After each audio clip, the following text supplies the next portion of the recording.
IPL ഇന്ന് Rajasthan Royals Sunrisers Hyderabad പോരാട്ടമാണ് നടക്കുക. ഇന്ന് രാത്രി 7:30 മണിക്ക് ഹൈദരാബാദിലാണ് മത്സരം. അനിൽ വാസുദേവ് മത്സരത്തിന്റെ കൂടുതൽ വിവരങ്ങൾ നൽകാൻ മോർണിംഗ് ഷോയിൽ വരുന്നു. അനിൽ, ഗുഡ് മോർണിംഗ്, പറയൂ. Good morning SKN. IPL നിന്ന് രണ്ട് വെടിക്കെട്ട് ടീമുകളുടെ പോരാട്ടമാണ് Rajasthan Royals versus Sunrisers Hyderabad എന്നുള്ളതാണ്. ഇതിൽ എല്ലാവരും ആകാംക്ഷയോടെ കാത്തിരിക്കുന്നത് രാജസ്ഥാന് വേണ്ടി തന്നെയായിരിക്കും. അതിനൊറ്റ പേര്, ഒറ്റ കാരണം, വൈഭവ് സൂര്യവംശി എന്ന ഒരു 15-കാരൻ.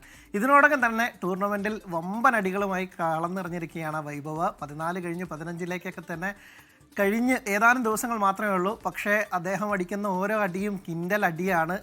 ചേട്ടന്മാരോടൊന്നും ഒട്ടും ബഹുമാനമില്ല. പ്രത്യേകിച്ച് കഴിഞ്ഞ മത്സരത്തിലൊക്കെ തന്നെ ജസ്പ്രീത് ബുംറയെ പോലുള്ള ലോകോത്തര ബൗളറെയൊക്കെ തന്നെ ആദ്യ പന്തിൽ തന്നെ തല്ലി തകർക്കുന്നു. ജോഷ് ഹേസൽവുഡിനെ അടിച്ച് തകർക്കുന്നു. അങ്ങനെ ചേട്ടന്മാരോടൊന്നും ഒരു ബഹുമാനമില്ലാതെ അത്ര ഗംഭീരമായി തകർക്കുന്ന വൈഭവിനെ ഇനി എങ്ങനെ പിടിച്ചു കിട്ടുമെന്നറിയാതെ വല്ലാതെ ഉഴറുകയാണ് എതിർ ടീം ബൗളർമാരൊക്കെ തന്നെ. ഇന്ന് അവരുടെ മുന്നിൽ ചെന്നുപെടുന്നത് ഈ ടൂർണമെൻറ്റിലെ ഒരു മോശം ബൗളിംഗ് യൂണിറ്റ് ആയിട്ടുള്ള സൺറൈസേഴ്സ് ഹൈദരാബാദ് എന്നുള്ളത് ഇനി അവർക്ക് എന്ത് സംഭവിക്കുമെന്ന് കണ്ടറിയേണ്ടതുണ്ട്. കാരണം സൺറൈസേഴ്സ് ഹൈദരാബാദ് ടീമിൻ്റെ ബാറ്റിംഗ് നിര ഈ പറഞ്ഞതുപോലെ ഏറ്റവും മികച്ച വെട്ടിക്കെട്ട് ബാറ്റിംഗ് നിരയാണ്. അഭിഷേക് ശർമ്മയും ട്രാവിസ് ഹെഡും ഇഷാൻ കിഷനും ഹെൻഡ്രിക്സ് ക്ലാസിനും ഒക്കെ ഉൾപ്പെടുന്ന കിഡിലൻ ബാറ്റിംഗ് നിരയാണ്. പക്ഷേ അവർ ഒരു 300 റൺസ് അടിച്ചാൽ പോലും അത് വഴങ്ങാൻ പോകുന്ന ഒരു ബൗളിംഗ് നിര, അത്ര കണ്ട് ശോകമായ ഒരു ബൗളിംഗ് നിരയാണ് സൺറൈസേഴ്സിനുള്ളത്. അങ്ങനെ ഒരു ബൗളിംഗ് നിര കത്തിപ്പടർന്ന് നിൽക്കുന്ന, അല്ലെങ്കിൽ എന്തെങ്കിലും ഒരു തീപ്പൊരി വീണാൽ പൊട്ടിത്തെറിയാൻ വേണ്ടി കാത്തിരിക്കുന്ന വൈഭവിൻ്റെ മുന്നിൽ പോയി പെടുമ്പോൾ എന്തുണ്ടാവും എന്നുള്ളത് വലിയ ആകാംക്ഷ തന്നെയാണ്. പ്രത്യേകിച്ച് കഴിഞ്ഞ മത്സരത്തിൽ 15 പന്തിലാണ് 50 അടിച്ചത്. അദ്ദേഹം ഇപ്പോഴും കാത്തിരിക്കുന്നത്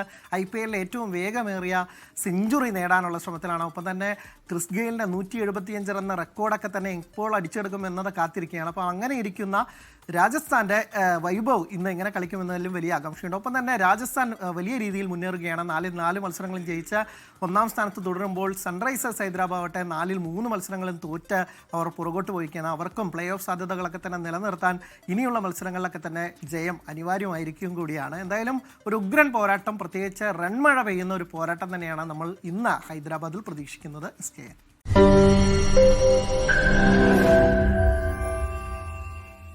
ലോകത്തെവിടെയായാലും ഏത് സമയത്തും 24 വാർത്തകളും ഓഗ്മെന്റഡ് റിയാലിറ്റി പാക്കേജുകളും എക്സ്പ്ലെയിനറുകളും വിശദമായി കാണാൻ ഞങ്ങളുടെ യൂട്യൂബ് ചാനൽ നിങ്ങൾക്ക് സബ്സ്ക്രൈബ് ചെയ്യാം.